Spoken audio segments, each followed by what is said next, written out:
Oh Seigneur, Azanzambe malam, Azanzamba bolingo. Yeah, Zamba lingaka, toningisa elolenge wana. Likambona tango na yango. Tongito yo kanzambe apambola biso na tongo na lelo. Yango zokumba moto na yo.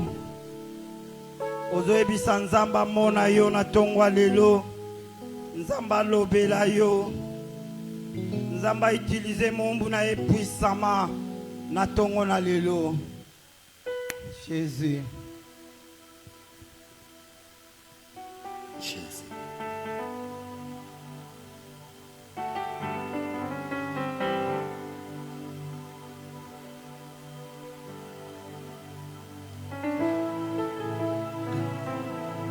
Loba ponanga Yesu loba ponanga ye Sakola ponanga ye Yesu sakola ponanga ye Pwete na yeba Liboso nazokende za lolenge nini na milengele liboso nazokende za lolenge nini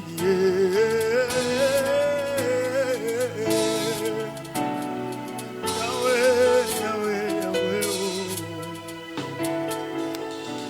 loba ponanga Yesu loba ponanga sakola ponanga Yesu sakola ponanga Pwete na yeba liboso nazokende za lolenge nini na milengele liboso nazokende za lolenge nini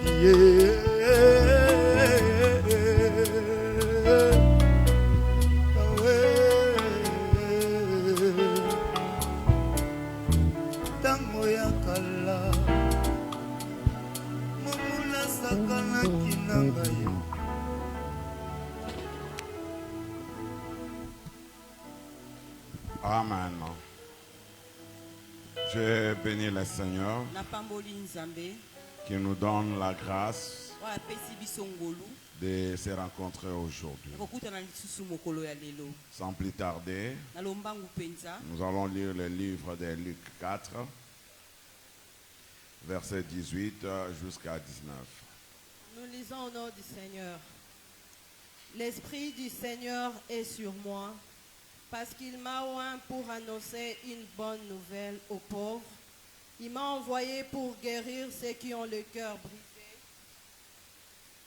pour proclamer aux captifs la délivrance et aux aveugles le recouvrement de la vue, pour renvoyer libres les opprimés, pour publier une année de grâce du Seigneur. Amen. Merci, que Dieu vous bénisse. Ce matin, nous allons parler d'un sujet important. La mission de Jésus-Christ est notre mission. Nous avons su que Jésus-Christ est venu sur cette terre. Il a accompli une mission. C'est pourquoi dans Luc 4, il est en train de dire ceci au 18e verset. L'Esprit du Seigneur est sur moi, parce qu'il m'a oint pour annoncer une bonne nouvelle aux pauvres. Il m'a envoyé pour guérir ceux qui ont le cœur brisé, pour proclamer aux captifs la délivrance et aux aveugles les recouvrements de la vie, pour renvoyer libres les opprimés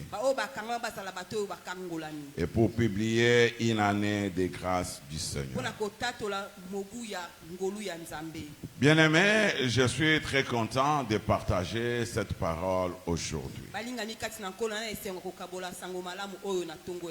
Toi et moi, nous savons que la communauté du Christ, c'est une église chrétienne.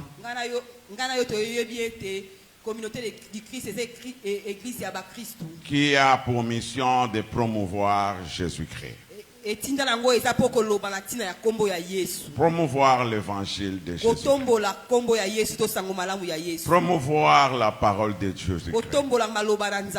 En formant des communautés de paix, d'amour et d'espérance. Et quand nous parlons de cela, nous voyons la mission de Jésus-Christ au sein de notre église. Quand Christ est venu dans ce monde, certainement, il avait une mission. Et Christ commence par nous dire dans le verset 18, l'Esprit du Seigneur est sur moi. Et parce qu'il m'a oint d'annoncer sa bonne nouvelle. Donc la première chose que Christ a fait, il l'a oint pour annoncer la bonne nouvelle.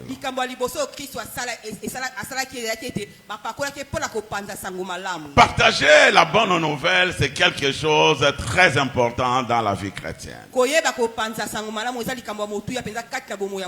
Nous sommes bénis aujourd'hui dans ce temple parce que nous avons des gens qui ont accepté de partager la bonne nouvelle de Jésus-Christ.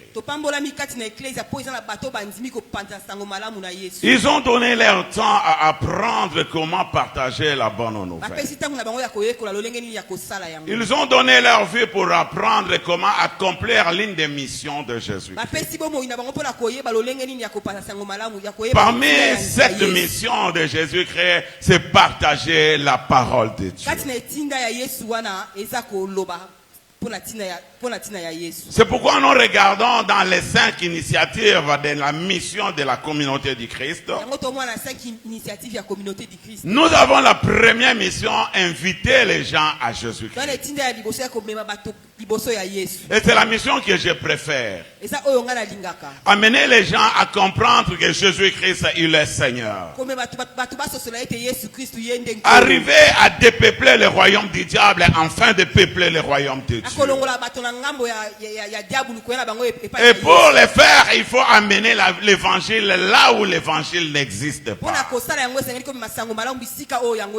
Pour le faire, il faut avoir un bon témoignage pour donner aux autres. Mais qu'est-ce que nous pouvons faire pour accomplir la mission de Jésus-Christ? La première chose pour amener l'évangile de Jésus, nous devons avoir un très bon témoignage. Quand on a un témoignage, à travers notre témoignage, nous pouvons proclamer Jésus-Christ. Nous pouvons amener l'évangile de Jésus-Christ. Nous pouvons amener l'évangile du Seigneur partout au monde pour que les gens se convertissent et restent dans le Seigneur. Et pour que nous puissions établir les disciples de Jésus-Christ sur cette terre. Or, le disciple de Jésus, il doit avoir un bon témoignage. Il doit marcher selon la parole de Dieu. Il doit marcher selon la crainte de Dieu.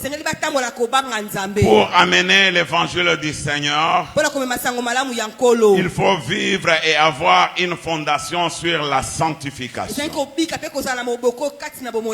Tout le monde est appelé à servir Dieu. Mais une chose qui va nous différencier des autres, c'est notre comportement. Écoute-moi maintenant, mes frères. Vous avez pris votre temps à apprendre l'évangile. Vous avez pris votre temps à apprendre l'homilétique.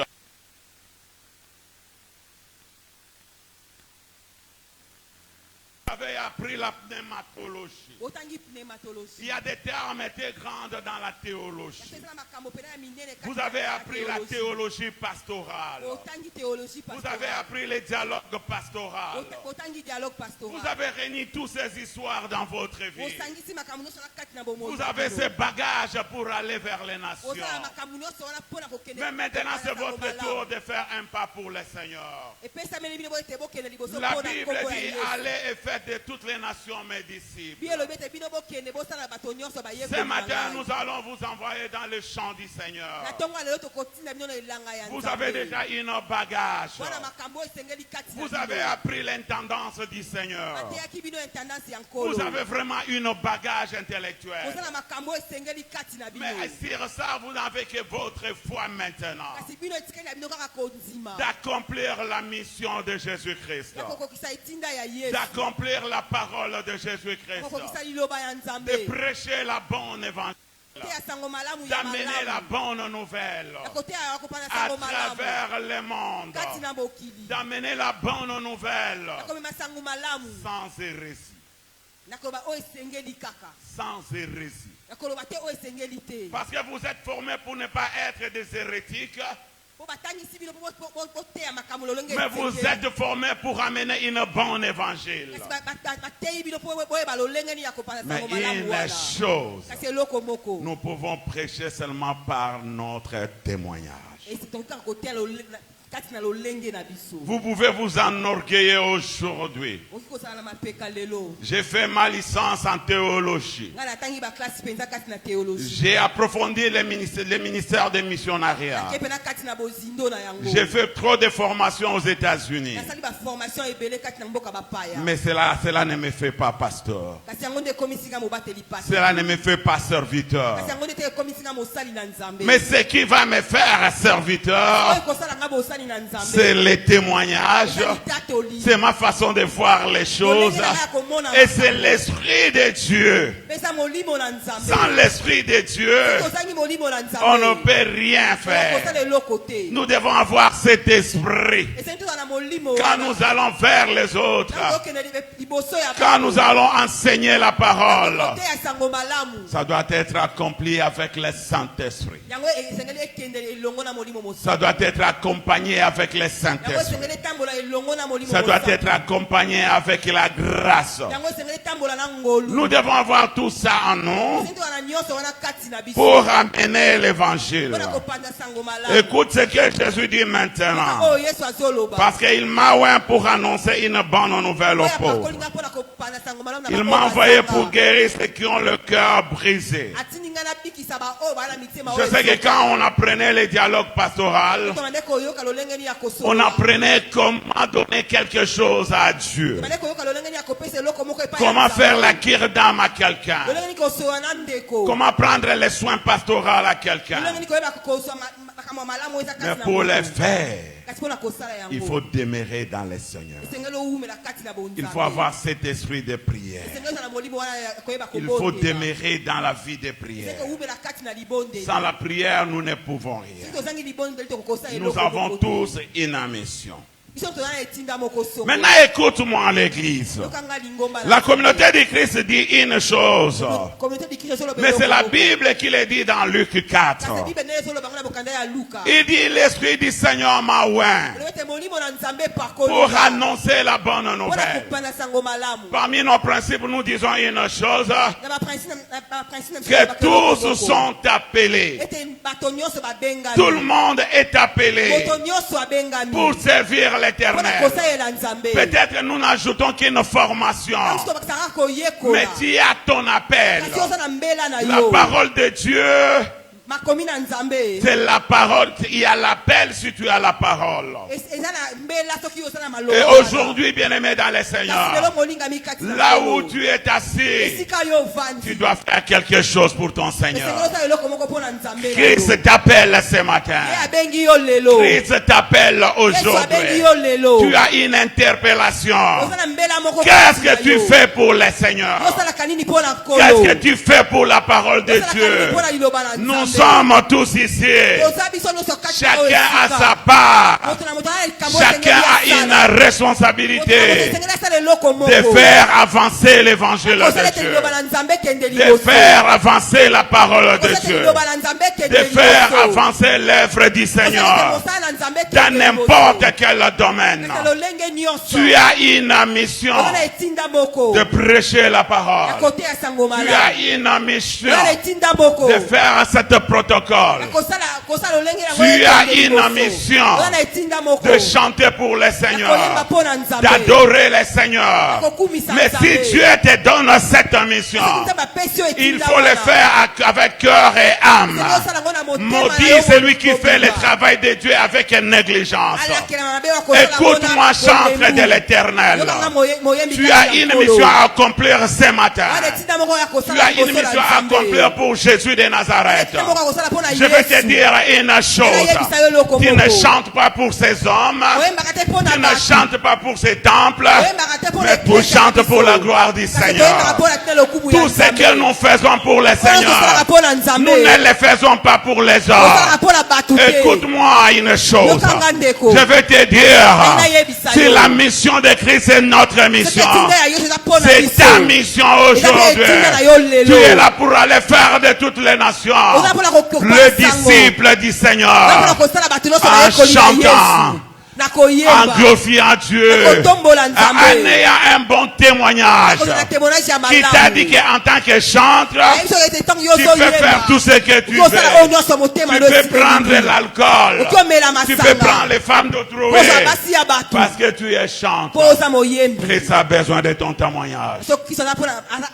Prépare-toi à la rencontre de ton Dieu. Prépare ton ministère. Tu as une mission. Christ a laissé une mission. Écoute-moi, ma soeur, maintenant. Je vais te dire, cher ancien, tu as reçu la mission d'enseigner la parole. Tu es ancien de l'église. Ne restez pas là où tu es. Ne portez pas de titres honorifiques.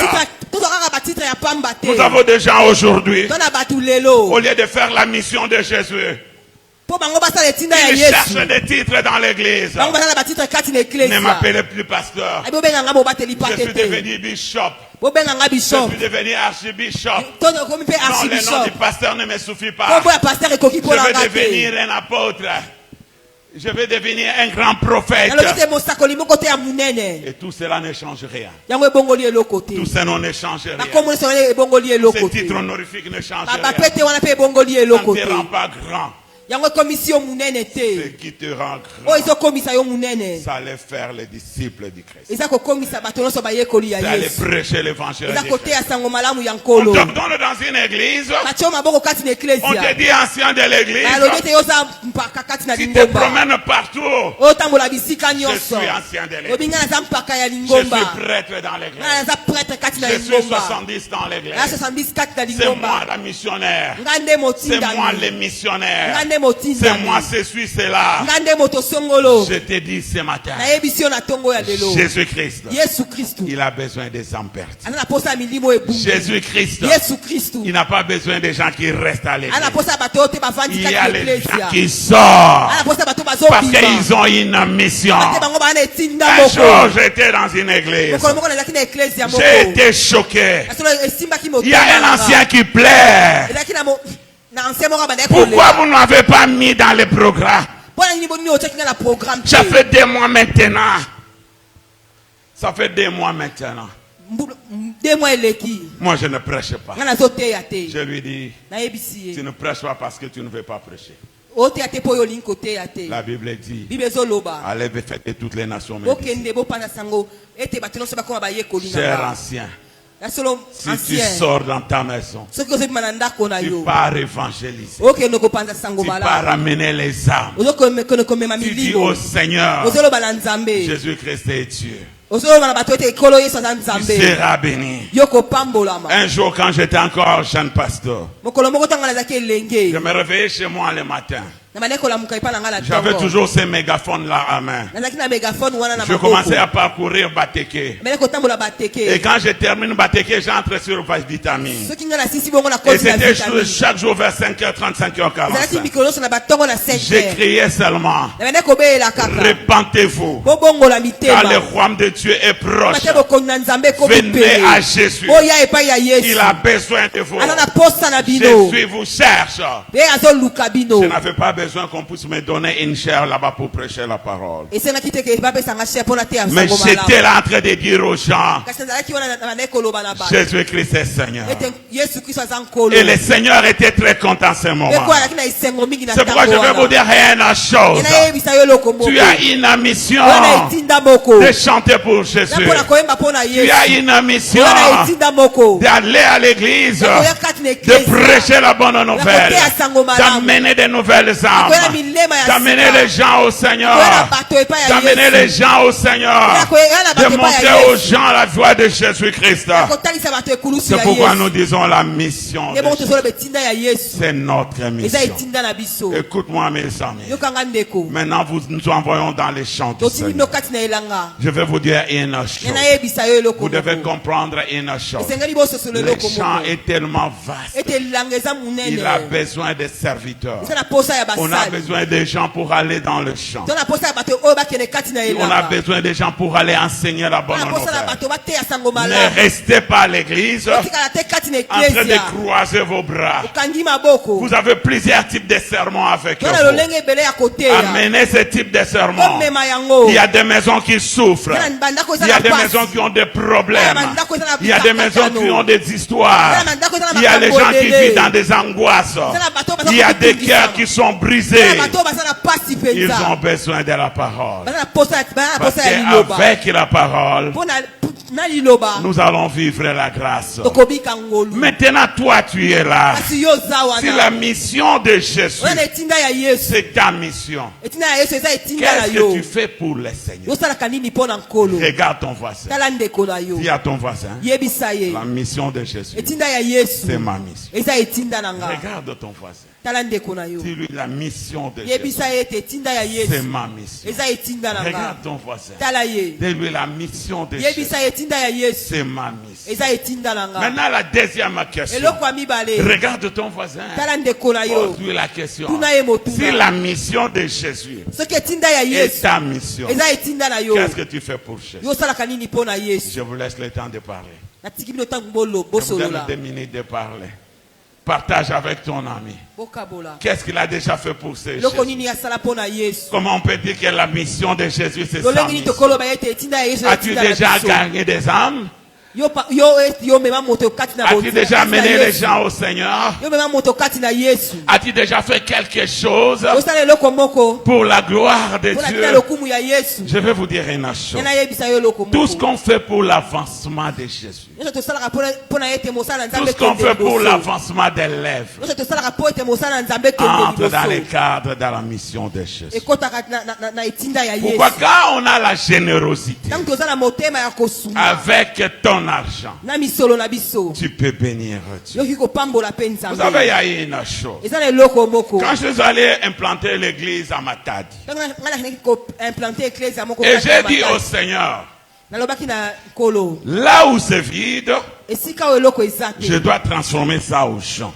Et j'aime là où c'est vide. Et quand on nous donne la mission d'aller à Matadi, j'ai dit: je dois aller prêcher à Matadi. Mais qu'est-ce que nous allons faire? Parce que c'est la mission de Jésus. Je ne connais pas très bien Matadi, mais je sais une chose: Dieu sera avec nous. Et Dieu, s'il est avec nous, nous vaincrons. Nous allons voir la victoire. Parce que la mission de Jésus, c'est notre mission. Mais une chose que je n'ai jamais oubliée: quand nous avons lancé les appels de soutien à Matadi, il y a une femme de cette église. Elle n'avait pas assez d'argent. Elle ne nous a pas donné d'argent. Mais elle m'a vraiment, je n'ai jamais oublié ce qu'elle avait fait. Et à cette époque-là, il y avait des paquets de mouchoirs. Pas des mouchoirs en papier. Mais c'était vraiment des mouchoirs. Et je la vois venir avec ça. Et dit, pasteur, je sais que quand tu vas prêcher, tu seras transpiré. Mais moi, je n'ai pas d'argent. Mais prends avec ça. Ça va t'accompagner dans ton ministère. Rien que ça, je n'ai jamais oublié. Il n'avait plus de 12 mouchoirs. Et j'ai commencé le premier jour. J'ai utilisé au moins 3. Parce que je parlais pendant 1h30 dans la campagne. Et après, quand je suis revenu à la maison, j'ai commencé à prier pour elle. J'ai dit, elle a fait quelque chose qui m'a accompagné dans le ministère. Bien-aimé dans le Seigneur, tu peux accompagner Jésus avec ton argent. Tu peux accompagner Jésus avec tout ce que tu as.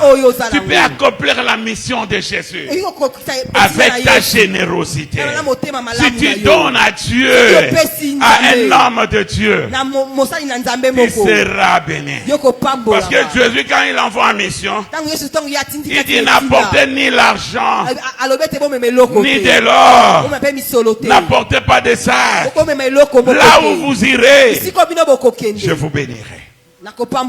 Bien-aimé dans le Seigneur, jeunes serviteurs dans le Seigneur, vous entrez dans ces champs. Vous avez le ministère de la parole. Vous avez le ministère d'aller gagner les âmes. Vous avez le ministère d'évangéliser. Vous avez le ministère de la parole. Et vous devez maintenant accomplir ces ministères, de l'amener partout au monde, afin que le Saint-Esprit soit avec vous, afin que le Saint-Esprit vous touche, afin que le Saint-Esprit vous accompagne. Mais une chose, dans tout ce que nous faisons pour l'accomplissement de Jésus, notre premier pilier, c'est la sanctification.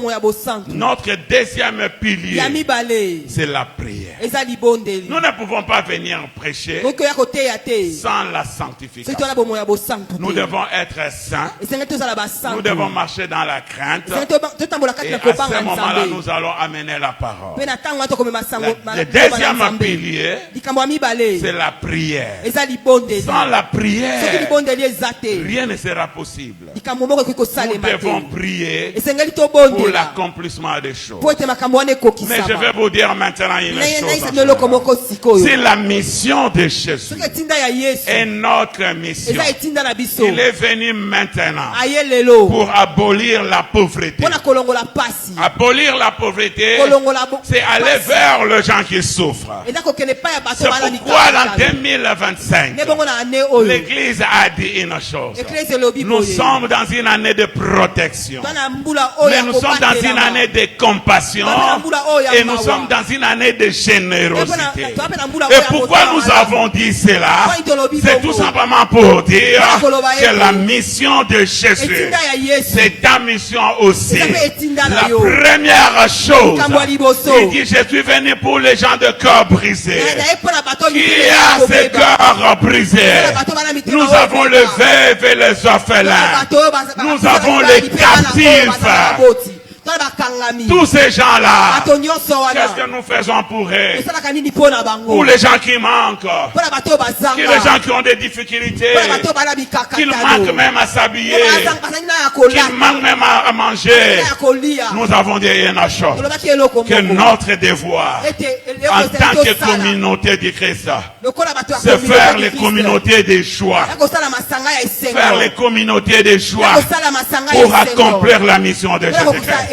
Faire communauté d'amour et faire les communautés d'espoir. Et nous devons donner l'espoir à quelqu'un. Donner l'espoir à une veuve. Il a perdu son mari. Mais il n'a pas perdu Jésus. Jésus est là. Il a des frères avec lui. Ils sont généreux. Ils sont avec lui. Ils vont l'accompagner. Vous savez, la mission de Jésus, c'est la compassion des âmes. Il faut vivre avec cette compassion. Chercher les âmes perdues. Aider les gens qui souffrent. Parce que nous formons une famille qui est la communauté d'amour. Bien-aimés dans le Seigneur, je vais vous dire une chose. Dans ta vie, tu dois avoir cette compassion. C'est l'une des missions de Jésus. Aidons les pauvres. Aidons les orphelins. Allons dans les orphelinats. Ramenez la parole. Alléluia. Amen. Alléluia. Amen. Alléluia. Amen. Je disais à mes conseillers,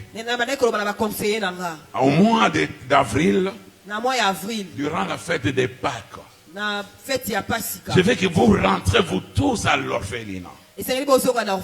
Nous ramenez tous les enfants orphelins qui sont dans l'orphelinat qu'on a visité à Bateke. Et demander l'autorisation pour qu'ils viennent où nous allons là-bas. Manger avec eux et fêter la Pâque avec eux. Et c'est ce que nous voulons faire. Et pendant ces temps-là, nous allons amener l'évangile. Nous allons leur dire, Jésus-Christ est Seigneur. Il est là. Il a besoin de vous. Ce n'est pas trop tard. Il est avec vous. Je veux dire à une veuve, je veux dire à un cœur brisé, même si le Congo a des problèmes, même si le Congo a des difficultés, mais il y a un Dieu qui connaît le Congo. Il y a un Dieu qui bandera nos cœurs. Il y a un Dieu qui va soigner nos plaies. Je disais à un frère, peu importe ce qui arrivera, mais j'ai confiance que mon Dieu est là. Il changera la situation. Il changera la situation. Parce que la mission de Jésus, c'est ta mission. La mission de Jésus, c'est notre mission. Amenons la parole. Allons évangéliser. Nous sommes déjà une famille. Alléluia. Amen. Alléluia. Amen. Bien-aimés dans les semaines, il faut qu'il y ait des visites mutuelles entre nous. Il faut aller visiter les autres. Il faut aller voir les autres. Il faut aller manger avec les autres. Il faut partager avec les autres. Il faut aller visiter les choses. Tu viens à l'église, tu ne vois pas une personne. Tu pars les chercher. Tu dis, mais tu n'es pas venu pourquoi? Je suis venu te dire qu'on a prêché une bonne nouvelle. Maintenant, réveille-toi. Tu dois revenir. Il y a quelqu'un qui est malade. Vous allez la visiter. Pourquoi? Parce que c'est la mission de Jésus. Et ne regardez même pas la distance. Ne regardez même pas l'endroit. J'étais choqué le vendredi. J'ai écrit à une soeur. Je dis, comment vous allez, ma soeur? Ça fait un temps que je ne vous ai pas vu. Elle m'a dit, pasteur, j'étais hospitalisé. Et ça m'a choqué. J'ai dit, mais tu es hospitalisé. Pourquoi tu nous as pas invités? Nous sommes tes frères. Nous sommes une famille. Alléluia. Amen. Alléluia. Amen. Et quand il me disait cela, je me tourne vers le gens de l'évangélisation. Je dis à ces gens, vous devez tout faire pour aller visiter là. Je sais qu'elle habite loin d'ici, mais nous devons y aller. Parfois c'est notre frère, c'est notre sœur. Nous devons avoir cette compassion-là, parce que c'est la mission de Jésus. Quelqu'un est éprouvé, nous devons aller la consoler. Parce que c'est notre frère, c'est notre famille. Nous ne devons pas oublier, en dehors de nos familles, Dieu nous a donné une famille. Quand j'ai perdu ma mère, j'avais presque oublié. Et je ne savais plus rien. Un jour, j'ai vu mon téléphone sonner. Et c'est la voix d'un professeur qui m'enseignait à l'Isékin. Il dit, pasteur, qu'est-ce que tu as fait? J'ai dit, qu'est-ce que je fais, papa? Il dit, mais tu as perdu ta mère. Tu ne nous as pas informé. Nous sommes déjà une famille. En dehors de ta famille, il y a la famille chrétienne. Nous devons savoir ça. Parce que nous sommes ta famille. Et ça m'a choqué. J'ai compris une chose. Qu'en dehors de ma famille, j'ai une famille que Jésus m'a laissée. J'ai une famille que Jésus nous a donnée. Tu es dans une famille. La famille de Dieu. La famille de compassion. La famille de générosité. La famille d'amour. C'est pourquoi nous ne sommes pas seuls. J'ai aimé quelqu'un qui a chanté vers les années 70. Il chantait dans son cantique, il disait ceci: je suis seul, mais je me sens entouré. Il était de campus pour Christ. Il était seul, mais il se sentait entouré. Parce qu'il y avait quelqu'un. Il y avait Jésus. Même si les problèmes arrivent, dans les moments de faiblesse, dans les moments de difficulté, tu n'es pas seul. Tu es avec Jésus. Il y a Jésus qui a laissé une mission. La mission de Jésus, c'est notre mission. Je vais te dire une chose. Tu n'es pas la moindre. Quand tu veux balayer, tu es ministre de surface. Tu es ministre. Ce jour-là, j'étais ici à l'église. J'ai prié. J'ai vu une jeune soeur qui vient. J'étais dans mon bureau, je suis sorti. Il dit: je viens nettoyer l'église. Je voulais entrer à l'église. Je devais la respecter. J'ai dit: tu fais un travail louable. Dieu va te bénir.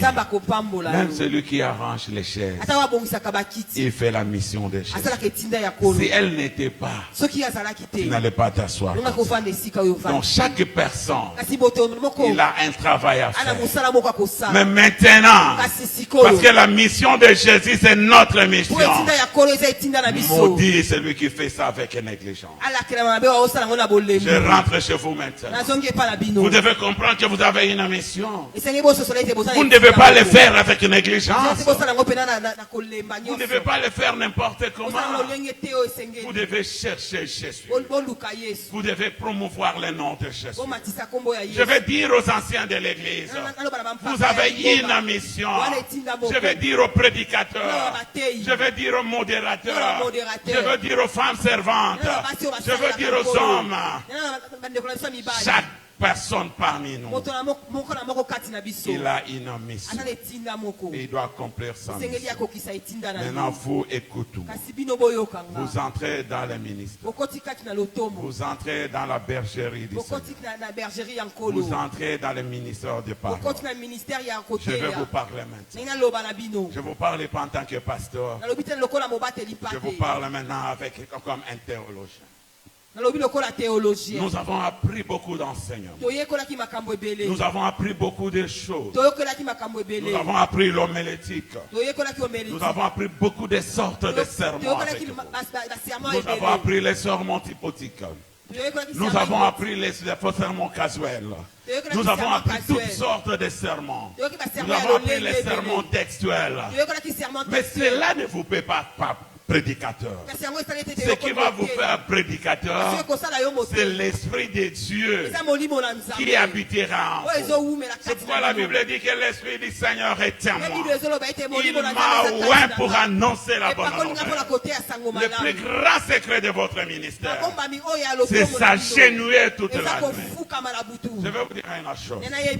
La prédication ne se prépare pas avec des livres.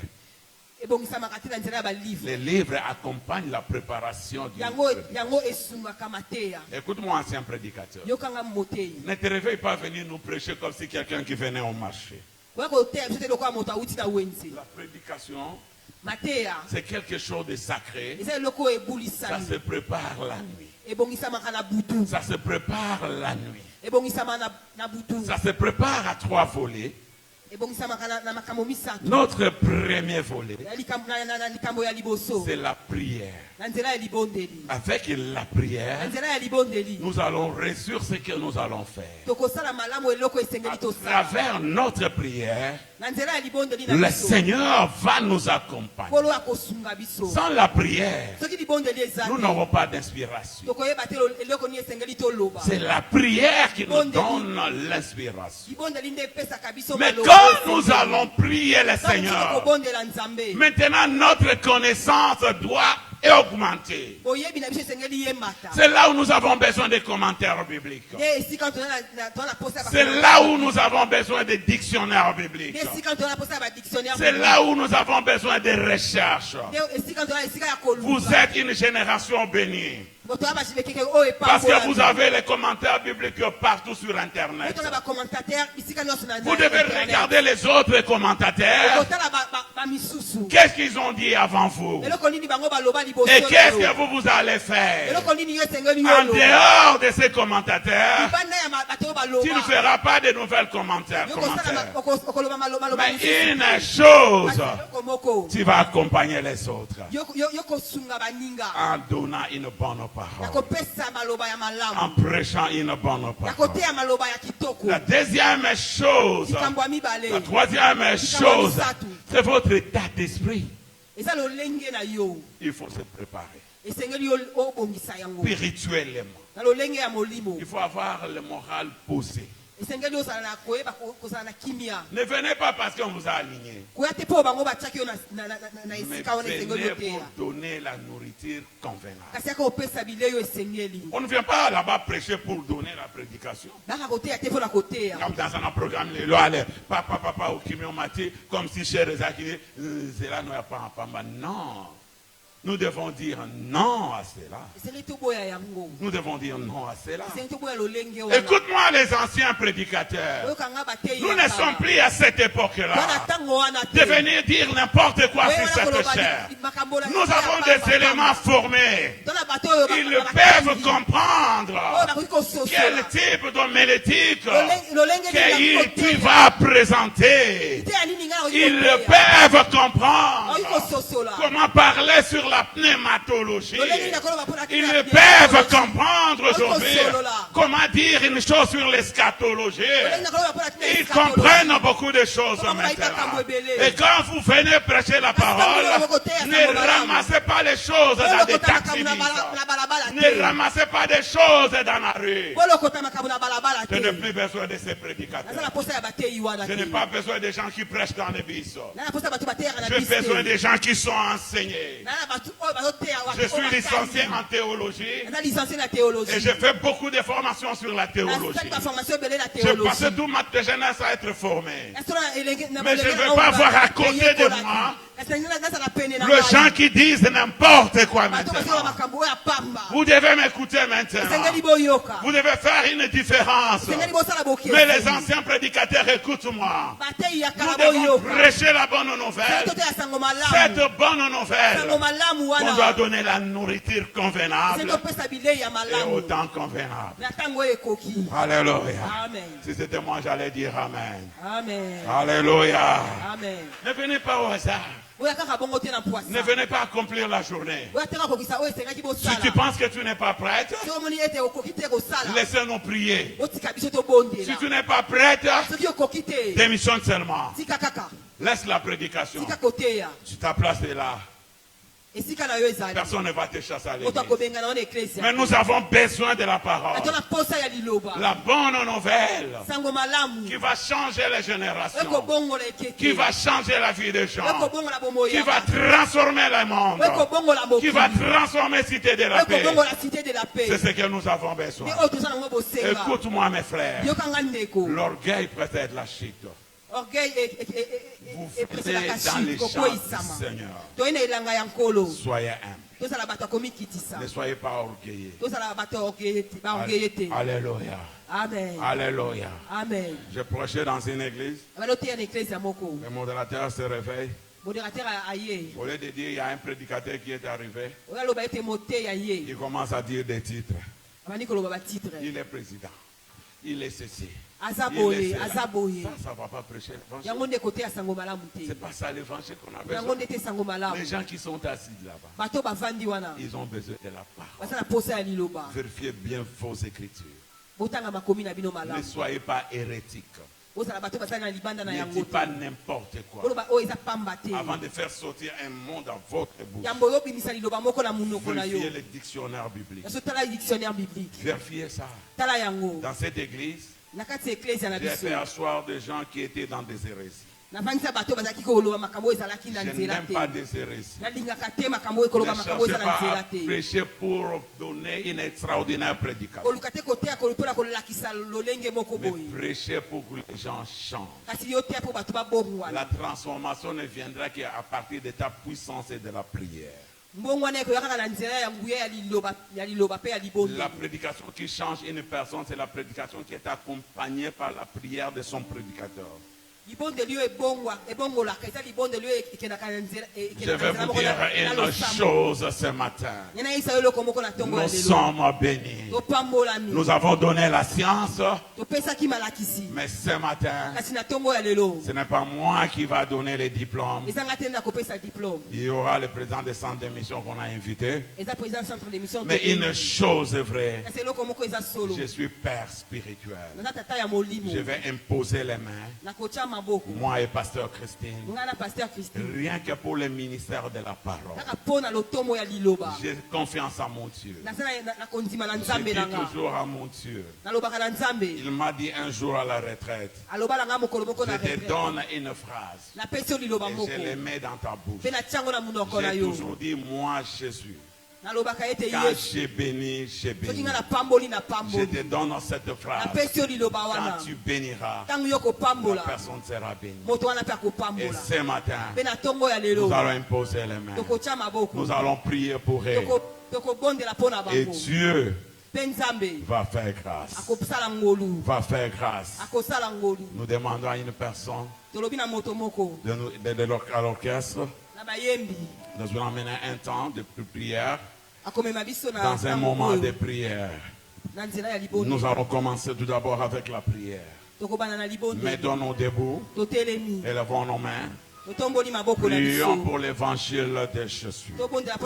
Prions pour la mission de Jésus.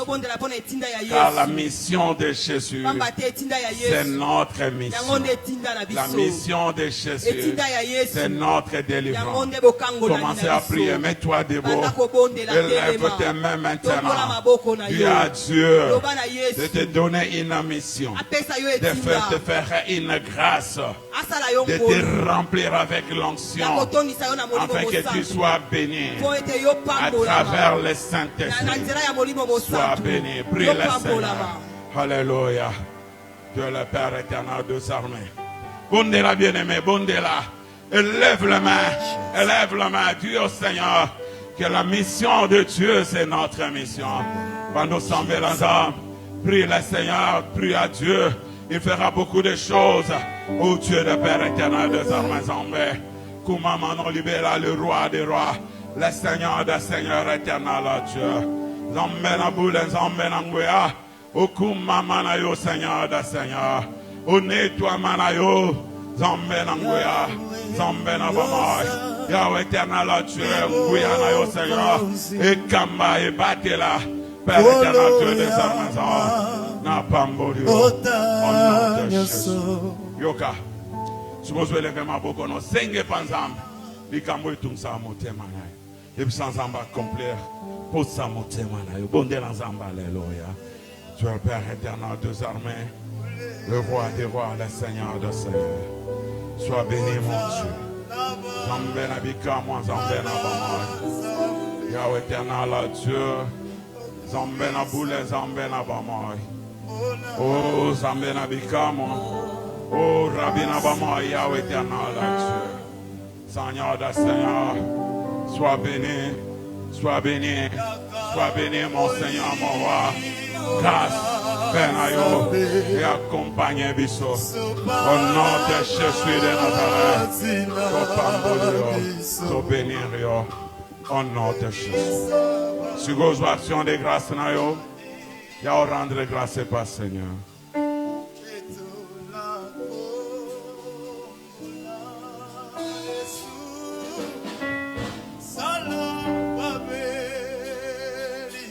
Hosanna.